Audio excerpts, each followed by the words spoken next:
Okay, the topic is the cyber threat landscape, how it is evolving, and how end user organizations can respond. Okay, I'll pass this around. Yeah, okay. I'm going to keep this pretty informal if possible, and if you want to ask any questions or you disagree, please stop me or stop one of us and just shout out. Okay. So I guess my first question to the panel, you guys are in various different fields in this, from government, from private sector, from operator. First question I want to ask is, we've seen so many bad headlines this year of very serious attacks, from the Yahoo one that involved almost all its accounts, to even in Singapore we've seen various attacks on government ministries. My question is, do you feel that the bad guys seem to be winning this time, or at this point in time? And despite all the very strong measures that we have, even the NSA in the US was hacked itself. In fact, its tools was used to turn on regular people like you and me. So the question, come back to that, is do you feel that the bad guys are winning? And what can we do to sort of stop their winning streak, so to speak? Maybe the CSA can start first. Right?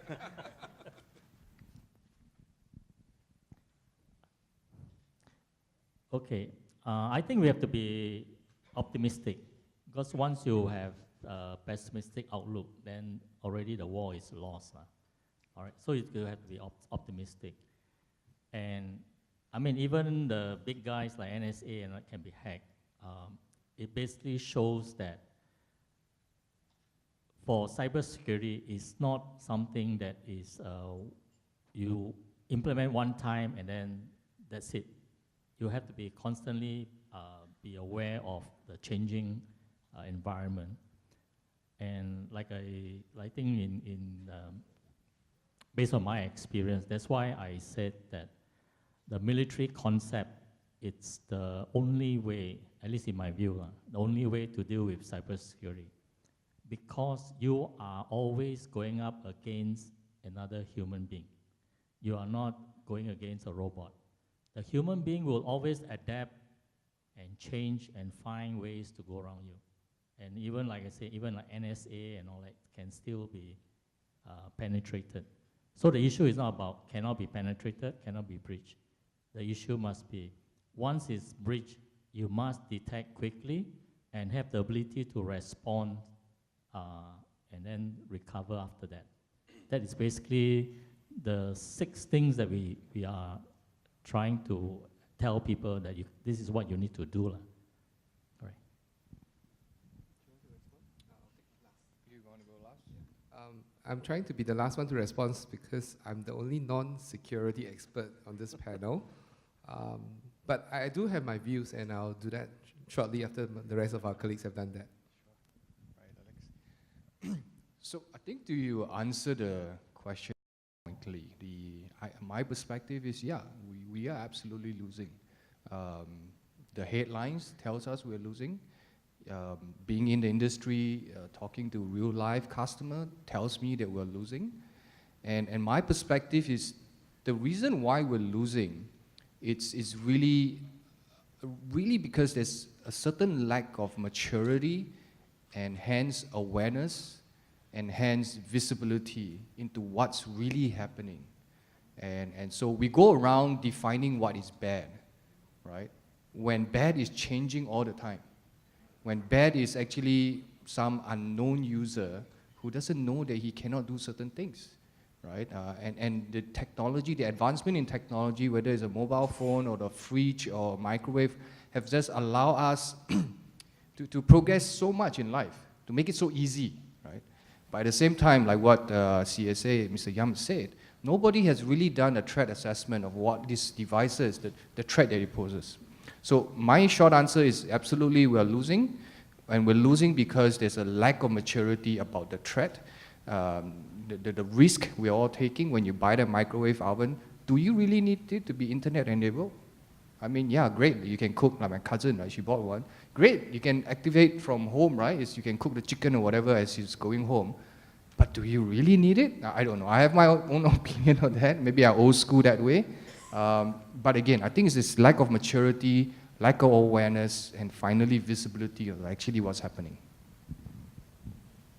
If I could just add on to both Mr. Yam and Stanley, just one example. I think a lot of it has to do with the mindset of the end users, or I know there are business owners here, and an example will come to mind, may not be fully relevant, directly relevant, but it comes to mind, right? When we were coordinating with Interpol, I think one of the exercises we did was with airlines, with a lot of airlines, and I remember there was a case where we went to the chief treasury of the airline and said, hey, we have this case. It's really rock solid. The bank has confirmed, all the data trace is confirmed. This guy is going to show up at your check-in row. He's a fraudster, and law enforcement is waiting at the check counter to arrest. Just cooperate, right? And there was a few challenges. One challenge was that the airline treasury was like, why do I want to do that? Why do I want to do that? If the guy shows up and you arrest him, I have empty seat. So it's a real challenge, right? I talked about this earlier, right? The business versus the security. I have empty seat. So I rather he or she, so I said, what would you do? Say, I'll get him or her to pay up cash. And then so I said, so if the guy doesn't pay up cash, you let me arrest him. Is that the, and that's kind of like a little anecdote to share sometimes the challenges in the mindset. But if I can expand a little bit on that, after we arrest this guy, right, then the law enforcement is a different issue.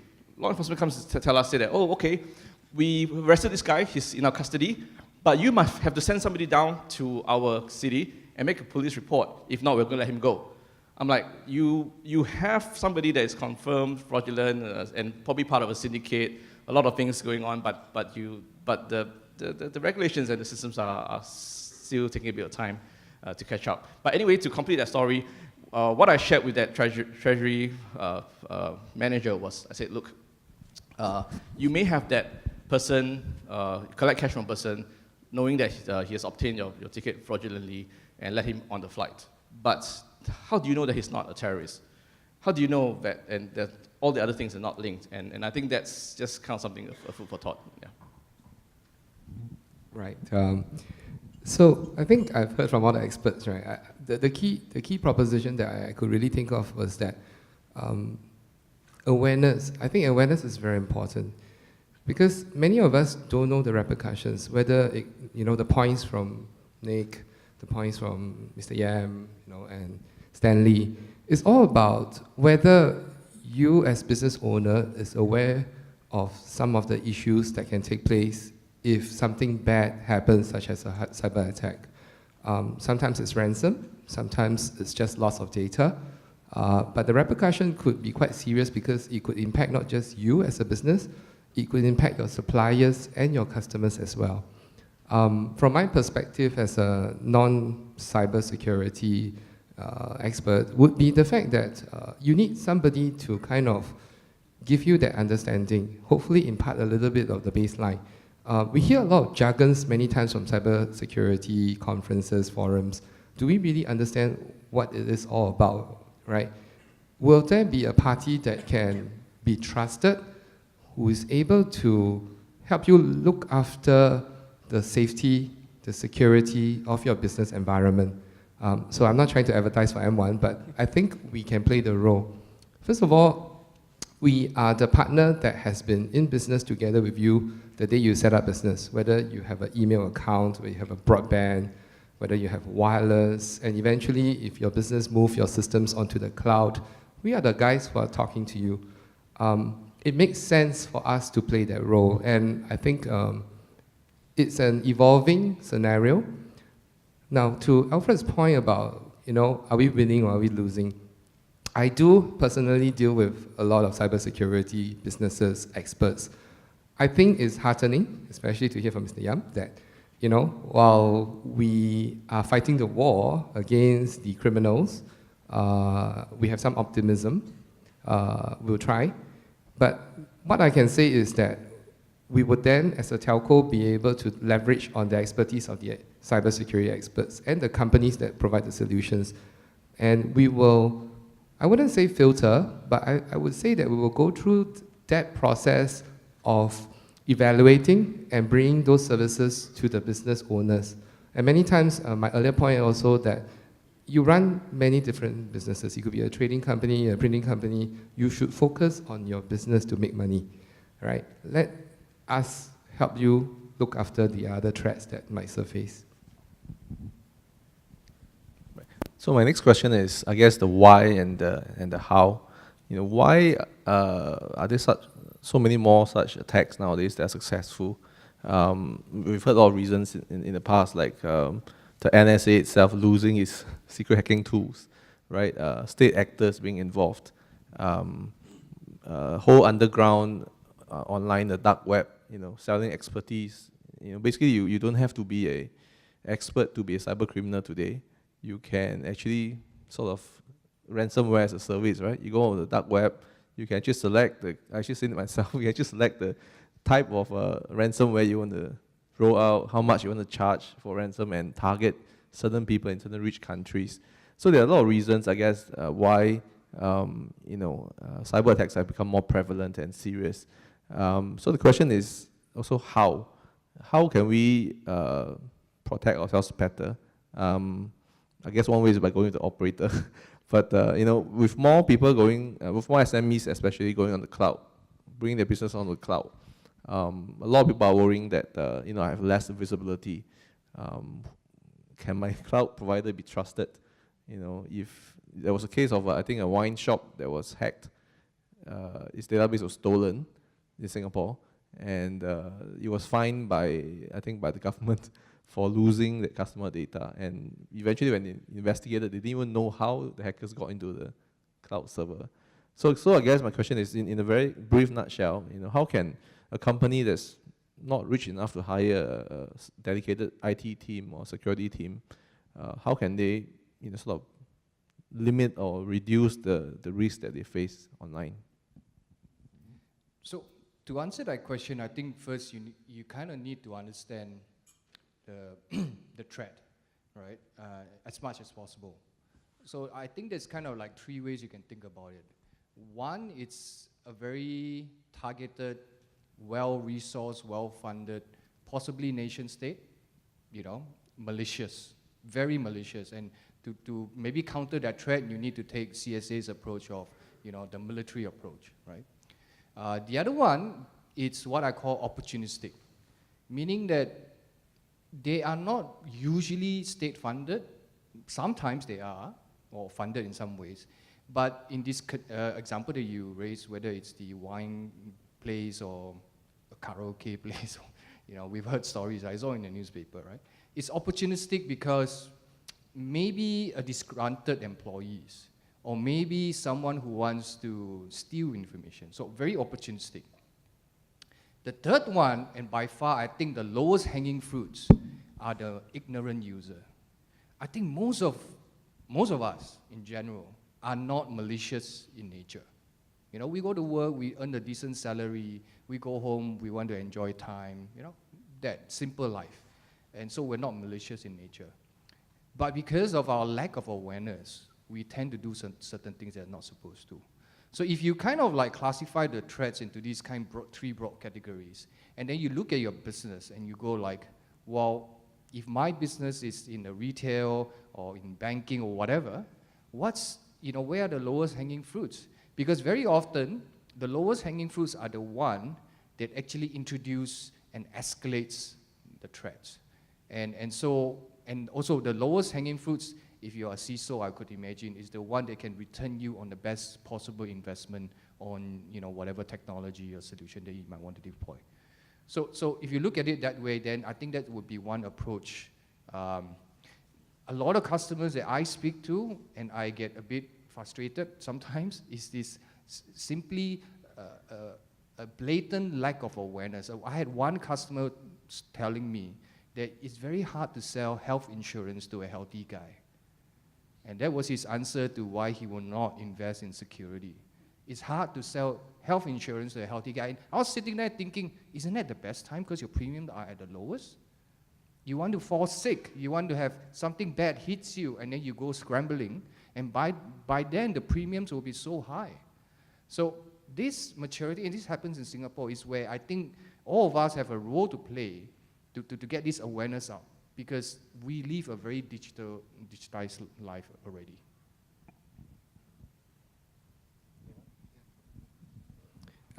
Okay, I shall try to attempt to answer this, right?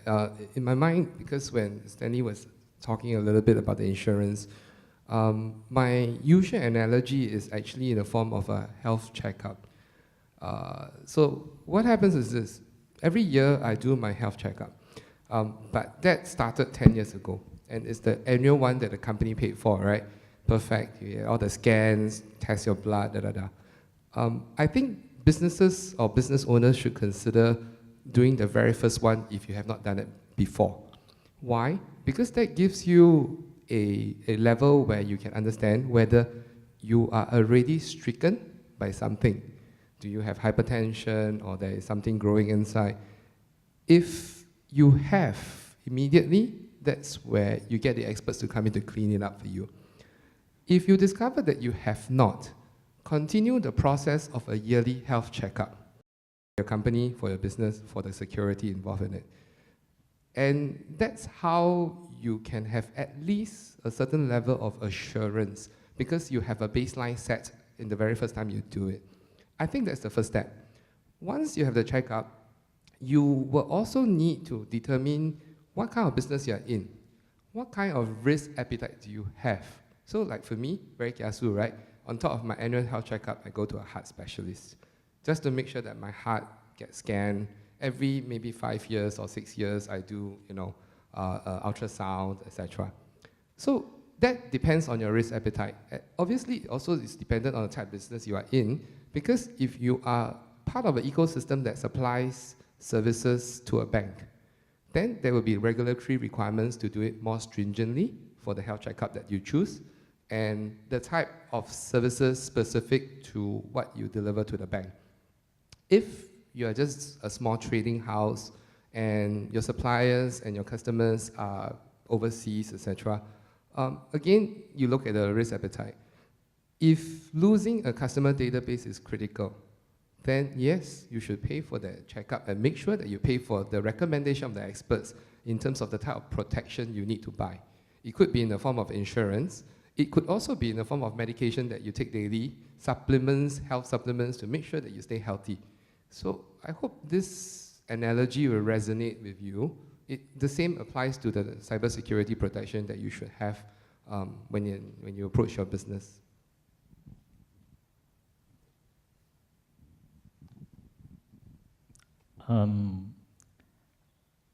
The actual answer will take a long time to go through, because there's actually a lot of things that you need to do. But as a high-level concept, which I've actually explained earlier, you got to run your business, especially in the cyber world, with security by design as one of your approach. And in Alex's case, he used a health example. But basically, that's what you need to do. And I think for some of the industry, there is regulations that you need to have penetration testing once a year, for example. That is actually similar to your annual health checkup. So that is why in the cybersecurity bill that is, so hopefully we will pass next year, the first profession that we will license or we will regulate is the penetration tester. Because this is something that we think every company would need this service. And because they're a penetration tester, they will actually get very in-depth into your organization. So we want to make sure that the people who do that, first you need to know they are qualified. Secondly, you need to know that they are actually ethical people. Otherwise, they may find 10 vulnerabilities, but they tell you 5. Then they keep the 5 and sell it or something like that. So these are things that we do. So this is just the focus. This is just a very specific area that my answer. But really in the ecosystem, currently the bad guys have a better ecosystem than the good guys. They sell things freely, they share information freely. So whoever finds something, they just let it out and then it become a business because there were people who want to buy it. So against that kind of economy, the good guys, which are the people who provide the solution, the telcos, and even the people providing the support system. If we don't work together, then we will definitely be losing. That is a high-level answer. But the issue is how do we work together? What is the security concept that we agree upon? I mean, Darktrace comes with an immunity system. I came out with an endpoint protection, but in this case only for the specific answer is for Windows, but the concept actually works in all kind of operating system. All right. Then M1 comes out with the integrated solution. So there are many ways of dealing it, but if we all don't work together, then we will not basically win against the bad guys. So again, like I say, half the time I don't know what I'm talking about, but I'll maybe share a little bit of a more controversial view, especially if Mr. Yam is here, if you don't mind. I think this is a panel, so it's okay to have a bit more controversial views once in a while.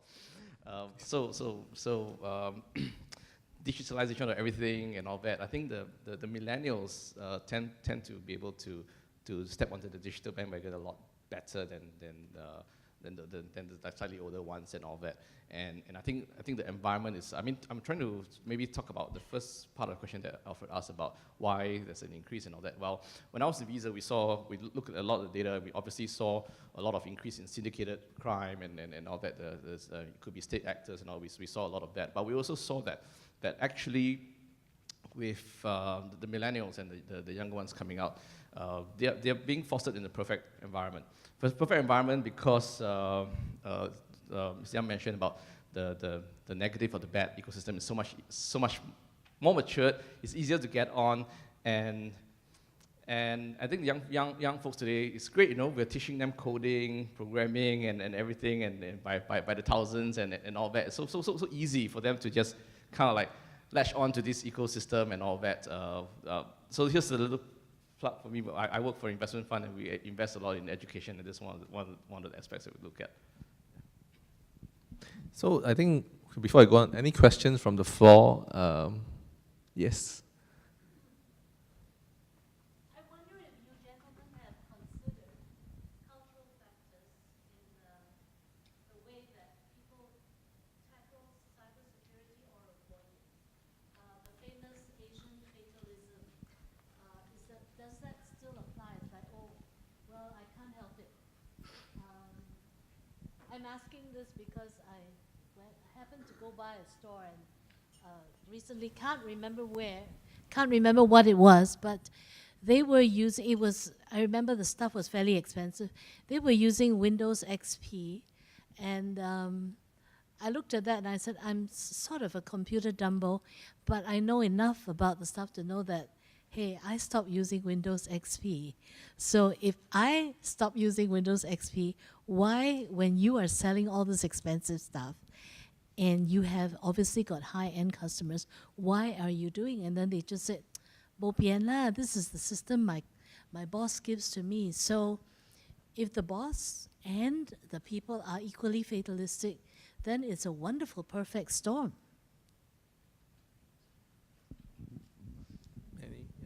I've pondered about this cultural issue before, and one of the questions I asked may not be specific to the example that you raised, was about reporting, right? So whether in Asian or Eastern business owners are like, I don't want to report no reputational issue, and it makes me, and all that, if it comes to media, it's worse, right? And I was trying to make some comparison between that and say, hey, you know, we read a lot about this happening in the West. Is it because they have a different mindset, a different culture, and they're a lot more prone to want to report and all that? And actually, what I found out was when I spoke to a few people who look at this, and the answer was no.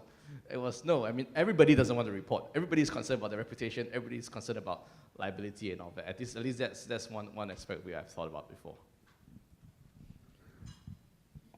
Yeah, so I think certainly, and one of the reasons, if you talk about the US, the regulations there are so much stricter, the fines there are so much higher. So business, it's a cost of business compliance, right? And they don't have a choice. And so they have to invest in security, and so they have to upgrade their systems, so on and so forth. I think even in Singapore, if I dare say, we are not there yet, certainly. We are in fact very, very far behind. That's my personal view, but I don't think I'm that far off. So yes, so you walk into high-end stores and you pay with your credit card, so you might be exposed. That's the reality. And again, it comes back to the maturity, right? We all want to have the latest TV, 60-inch, whatever, 100-inch, the latest, coolest, whatever.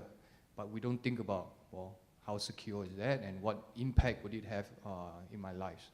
And most of us take it very lightly that it would not have, until it either happens to us or our neighbor. And then we wake up and we say, oh, now I have to do something about it. So unfortunately, that's the reality. It could be an Asian thing. I think so sometimes, but so I think forums like this is a good platform for us to get the awareness out there and say that it is happening. It's happening right under, you just don't know. You just don't have the visibility. If you go back, if you are all like IT admins or IT security, and you just do a simple poll, right? If you have a compliance issue that you're not supposed to go to Dropbox, that's a simple poll. How many of your friends or colleagues actually uploaded to Dropbox? You'll be shocked. Forward to Gmail, actually. Forward to Gmail, right? We've seen so many things, and the first question that the IT is, how can this happen? I have a firewall that actually blocks this. How does this happen? We get asked this all the time. When there's a will, there's a way. Right, so I shall try to attempt the lady's question actually about culturally, right? Actually, I've seen many small businesses and mid-sized businesses. In one instance that I encountered, they are a jeweler, right? And the point of sales and inventory system has not been updated for the last 10 to 15 years. And they hung on to their Windows XP, not wanting to give up, because the software guy simply never bothered to update the software for a new OS operating system. Now, the irony is actually the system might be very safe, because the hackers have moved far ahead. They are going into mobile phones, IoT devices to steal data, to the cloud to steal data. Actually, that SME, ironically, could be very safe and secure in a very small proprietary network. So that's my view, right? A bit controversial. But having said that, obviously, the idea is that every businesses actually need to transform. Now, if you hang on to an old software, one fine day, if that software company or developer is no longer around, your business gets stuck, you want to upgrade, maybe the government increased GST and you can't change the value, right? Then you're forced to move to the cloud. Then it goes to Stanley's point, right? Which is that you need to be aware of it that, well, you could be safe with an XP system, very safe, but one day you need to upgrade, go to the cloud, use the latest solution on the internet. What do you need to be aware of? So that when you buy the next system, you buy it from a trusted source, just like Mr. Yam from CSA says that, who do I know and who can I trust? The source must be trusted, whether it's the software guy, whether it's a telco that you buy the service from, and then you make sure that you're well protected, because these guys know how to protect your business from the perspective of software or systems or the internet access, right? So that's the quick response to that.